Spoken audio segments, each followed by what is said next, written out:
Hello everyone, स्वागत है दोस्तों सभी का इंजीनियर अड्डा 24/7 में। Myself अभिनेशी।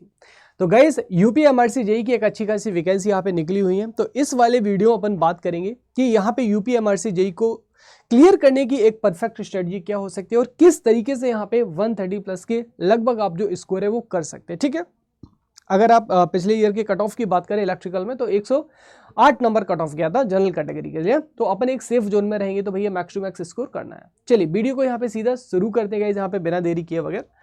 ओके, तो यहाँ पे आप देखेंगे सबसे पहले हमें किसी भी एग्जाम को क्लियर करने के लिए सिलेबस पता होना चाहिए। तो सिलेबस सबसे पहले यहाँ पे अगर बात करें किसके बारे में, नॉन टेक का। तो सबसे पहले अगर हम बात करें किसके बारे में, सिलेबस नॉन टेक के सिलेबस के बारे में। ठीक है, तो जो नॉन टेक है यहाँ पे नॉन टेक के सिलेबस के बारे में अपन लोग बात करते हैं। ठीक है, नॉन टेक का सिलेबस बेटा कितना दे रखा है यहाँ पे आपको general English, logical reasoning and quantitative aptitude. ठीक है, और इसमें जीएस भी एडेड है, हालांकि जीएस उतना नहीं पूछा जाता है। तो यहाँ पे गाइस यहाँ से जीएस भी आप ऐड कर लीजिएगा इसमें, जीएस। और यहाँ से गाइस इसमें कितने क्वेश्चंस आते हैं, 2020 में जो है 50 क्वेश्चन आए थे। ठीक है, 2020 में 50 क्वेश्चन जो यहाँ से पूछने को देखने को मिले थे। वही अगर बात करूँ मैं टेक्निकल का, तो यहाँ पे इलेक्ट्रिकल इंजीनियरिंग के अगर सिलेबस की बात करूँगा तो यहाँ से कितने क्वेश्चन आते हैं, 90 क्वेश्चंस आपको देखने को मिलते हैं। सिलेबस में हमारे पास में क्या क्या है, बेसिक इलेक्ट्रिकल इंजीनियरिंग यानी कि network, electrical machine, analog electronics, transformer, control system, electrical component and material, power system, measurement and instrumentation, fundamental of digital electronics. ठीक है, ये हमारे पास में सिलेबस है, जिसमें से मेजॉरिटी ऑफ पोर्शंस की अगर हम बात करें तो मेजॉरिटी ऑफ पोर्शंस में गाइस हमारे पास में जो मशीन है, पावर सिस्टम है और नेटवर्क है ना, ये हमारे पास में क्या है, मेजॉरिटी ऑफ सब्जेक्ट है। और यहाँ पे अगर हम बात करें कंट्रोल सिस्टम भी अच्छा खासा पूछा जाता है, हालांकि इलेक्ट्रिकल कंपोनेंट एंड मटेरियल इतना ज़्यादा नहीं पूछा जाता है। इसमें देखो आप मैग्नेटिक मटेरियल कर लीजिएगा इसमें, और सुपर कंडक्टर्स कर लीजिएगा। ठीक है, इतनी चीज़ें। सेमी कंडक्टर मटेरियल तो बेसिकली अपन एनालॉग में पढ़ ही लेते हैं, यहाँ पे बेसिक इलेक्ट्रॉनिक्स में है ना, तो इतनी चीज़ कर लीजिएगा, that is more than sufficient. अब यहाँ पे किस तरीके से हमें तैयारी करनी है भाई, इसके ऊपर बात करते हैं। तो अब गाइस देखिए यहाँ पे how to start your journey. हमें अगर कोई भी जर्नी स्टार्ट करनी है तो कहाँ से स्टार्ट करोगे। कोई अगर मकान बनाना है तो डायरेक्टली 10वें मंजिले पे पहुंच जाओगे क्या, नहीं ना। आपको सबसे पहले क्या बनाना पड़ेगा, फाउंडेशन बनाना पड़ेगा। फाउंडेशन आपका जितना मजबूत होगा आप उतने ही ज़्यादा मंजिल बना सकते हो।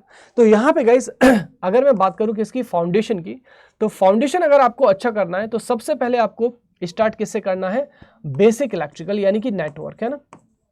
बेसिक जो इलेक्ट्रिकल है हमारे पास में, ये क्या है आपके पास में, दिस इज द फाउंडेशन। ठीक है, तो ये हमारे पास में गाइस क्या है, ये है गाइस आपके पास में फाउंडेशन। सबसे पहले आप नेटवर्क को अच्छा कर लीजिएगा, और नेटवर्क से क्वेश्चन भी बहुत आते हैं ना, बहुत सारे क्वेश्चन आते हैं। अगर आपके पास में जो बेसिक इलेक्ट्रिकल नेटवर्क अच्छा हो जाता है, इसके बाद आप देखोगे कि मशीन और पावर सिस्टम आपके आधे तो वैसे ही अच्छे हो जाएंगे ना। मशीन एंड पावर सिस्टम के जो नेटवर्क से रिलेटेड कॉन्सेप्ट है वो आपके वैसे ही अच्छे हो जाएंगे। ठीक है, उसके बाद आपको मशीन और पावर सिस्टम पे क्या करना है, फोकस करना है। फोकस देखो कैसे करना है, यहाँ पे जैसे मान लीजिए आपने कोई भी टॉपिक उठाया ना, जैसे मान लीजिए आपने ट्रांसफार्मर ही उठाया ना, ट्रांसफार्मर आपने बेटा उठाया, तो ट्रांसफार्मर आपने उठाया और ट्रांसफार्मर में जैसे लेट सपोज आप कोई टॉपिक पढ़ रहे हैं, वोल्टेज रेगुलेशन। क्या टॉपिक पढ़ रहे हैं आप, कोई भी टॉपिक पढ़ रहे हैं लाइक वोल्टेज रेगुलेशन। ठीक है, तो अगर आप जैसे वोल्टेज रेगुलेशन पढ़ रहे हैं, वोल्टेज रेगुलेशन पढ़ा आपने है ना, कहीं से भी आप पढ़ रहे हो XYZ। अब वोल्टेज रेगुलेशन पढ़ने के बाद तुमको क्या लगाना है, इसके MCQ लगाना है। क्या लगाना है बेटा, तुमको इसके MCQ लगाना है। MCQ लगाओगे, MCQ में आप देखिएगा, और जो टेस्ट सीरीज है वहां से आप MCQ लगा रहे हैं, तो उसमें देखो आपके सही क्वेश्चन कितने हैं। आप देखिए बेटा आपके सही क्वेश्चन कितने हैं, आपके रॉन्ग क्वेश्चन कितने हैं ना, ये देखिएगा। जो सही हुए वो क्यों सही हुए, और जो गलत हुए वो क्यों गलत हुए, ये आपको पता चल जाएगा। अब यहां से अगर ये चीज आपने रेक्टिफाई कर लिया ना, ट्रस्ट मी, आपको अपनी स्ट्रेंथ और आपकी वीकनेस पता चल गई। अब यहाँ पे जो राइट है वो तो अच्छी चीज है, रॉन्ग को क्या कीजिएगा, अगेन रॉन्ग में क्या करेंगे गाइस, अगेन आइए कहाँ पे, आप टॉपिक पे अगेन स्टडी कीजिए, अगेन एंड अगेन। ठीक है, उसके बाद आप फिर से MCQ लगाइएगा, तो यहाँ से आप अपने आप को रेक्टिफाई कर पाएंगे। यही होता है यहाँ पे स्मार्ट स्टडी का तरीका, सो दैट जब आप दोबारा रिवीजन करेंगे तो इतना टाइम थोड़ी ना कि पूरे पन्ने पलटते रहेंगे। भैया जो टॉपिक रॉन्ग हुए थे हम उन पे स्टार मार्क कर लेंगे, उनको दोबारा से रिवाइज कर लेंगे, दैट्स इट। तो यहाँ पे अगर मान लीजिए 1000 पन्नों की किताब है तो आप उसमें से कितना छटनी कर देंगे, मात्र 200 पन्ने आपके पास में रह जाएंगे। ये वाला मेथड बस आप अपना कर देखिएगा। ठीक है, और यहाँ पे साथ में टेक और नॉन टेक 2 यहाँ पे पैरा रखिएगा, नॉन टेक को भी साथ में लेके चलना है क्योंकि 50 क्वेश्चन भी बहुत इंपॉर्टेंट है। तो इंग्लिश हो गया हमारे पास में, रीजनिंग, एप्टीजीएस, करंट अफेयर हालांकि मेन हमारे पास में होता है, तो ये भी आपके पास में बहुत है। 90 और 50 है ना, भले ही टेक्निकल का बहुत बड़ा औहदा है लेकिन नॉन टेक भी बहुत इंपॉर्टेंट है हमारे पास में। तो ये सारी चीज़ें करना है। Do not leave any topic, कोई भी टॉपिक लीव करके नहीं जाना। हो सकता है किसी से भी क्वेश्चन आ सकते हैं, मे बी कंट्रोल सिस्टम से क्वेश्चन हमारे आ सकते हैं, ठीक है। अब गाइज देखिए यहाँ पे जो एलएमआरसी में अगर बात करें लेवल ऑफ क्वेश्चंस के ना, तो लेवल ऑफ क्वेश्चन, तो गाइज आई थिंक 2015 या 2014, आई डिडंट रिमेंबर, 2014 या 15 का जो रिक्रूटमेंट हुआ था, मैं कुछ देख रहा था तो उसमें मैंने देखा था कि मोस्ट ऑफ द क्वेश्चंस काफ़ी एडवांस लेवल के आए थे ना, काफ़ी एडवांस्ड लेवल के क्वेश्चन आए थे, ठीक है। और कट ऑफ आपका बहुत ज़्यादा लो गया था।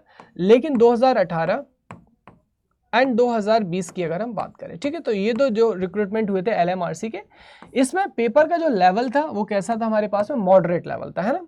इजी भी क्वेश्चन थे हमारे पास में, और इजी क्वेश्चंस हमारे पास में साथ साथ होने के पास में जो मॉडरेट क्वेश्चन थे, मॉडरेट क्वेश्चंस भी थे, और हमारे पास में कुछ एक यहाँ पे कैसे थे, एडवांस लेवल के क्वेश्चन थे। तो यहाँ पे अपन कह सकते हैं बेसिकली जो पेपर का लेवल था वो मॉडरेट लेवल था। थ्योरी और न्यूमेरिकल दोनों ही क्वेश्चंस आपके पूछे गए थे एग्जाम में, तो आपको थ्योरी और न्यूमेरिकल दोनों पे कमांड करनी है गाइस, ठीक है।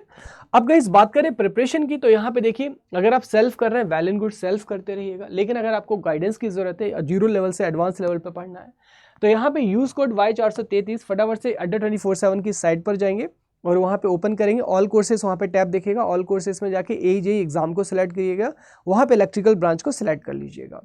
वहाँ पे आपको सर्च करना है यूपी एमआरसी जेई, आपको एक बैच दिख जाएगा। ये जो बैच है बेटा लाइव प्लस रिकॉर्डेड दोनों मोड में अवेलेबल है, क्योंकि यहाँ पे देखिए आपको पता है कि 1.5 से 2 महीने में पूरे सब्जेक्ट लाइव हो नहीं सकते, तो लाइव क्लास और प्लस रिकॉर्डेड मोड में दोनों में आपको दिया जाएगा, सो दैट टाइम से आपका जो सिलेबस है वो कंप्लीट हो सकेगा, ठीक है। मैक्सिमम डिस्काउंट और गाइडलाइन के लिए आपको जो कोड है, कोड क्या यूज करना है, Y433 कोड आपको यूज करना है, ठीक है। और इसके साथ साथ बता दूं कि गाइस डेली जो यूट्यूब की क्लास है, यूट्यूब की क्लास कहाँ पे होती है, 6 PM इंजीनियर्स अड्डा पे, ठीक है। तो फटाफट से चैनल को सब्सक्राइब कर लीजिएगा जल्दी से, सो दैट आपको यहाँ पे एलएमआरसी की सारी जो यूट्यूब की क्लासेस है वो मिल जाए। अभी 6 PM पे एलएमआरसी की डेडिकेटेड क्लासेस चल रही हैं, तो उनको लेना बिल्कुल ना भूलें, ठीक है।